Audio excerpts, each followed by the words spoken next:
मराठवाड्यात मागच्या वर्षी राज्याच्या या मंत्रिमंडळाने जी बैठक घेतली त्याच्यामध्ये जवळपास 60,000 कोटी रुपयांचे कामांची घोषणा केली। या 60,000 पैकी 60 कोटीचे कामंसुद्धा अजून या मराठवाड्यात झालेले नाही।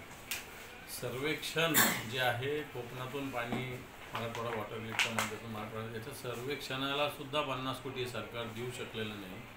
मराठवाड्याच्या डोळ्यात धूळफेक करण्याचा प्रकार हे सरकार करते आणि पुन्हा बैठक घेऊन पुन्हा मागचाच पाढा हे वाचणार।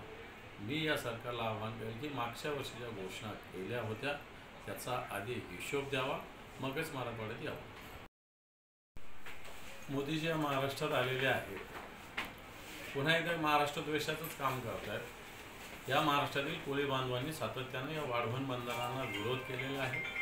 एवढा विरोध असूनही आज पुन्हा एकदा हे वाढवण बंदराच्या भूमिपूजनाला मोदीजी आलेले आहेत। और या कोळी बांधवांचं एक प्रकारे हितावर वरवंटा फिरवण्याचा प्रकार नरेंद्र मोदीजी करतात। असं होत असताना छत्रपती शिवरायांचा पुतळा यांच्याच सरकारच्या हाताने जो बांधलेला पुतळा हा पडलेला आहे।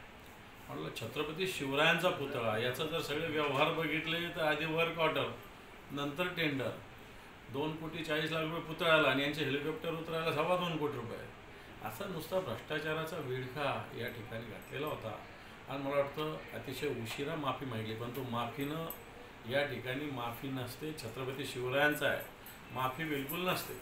इथं कलमच केलं जातं छत्रपती शिवरायांच्या शिवशाहीमध्ये। मला वाटतं तसंच कलम मोदीजींच्या सरकारचं या महाराष्ट्रातील जनता केल्याशिवाय राहणार नाही।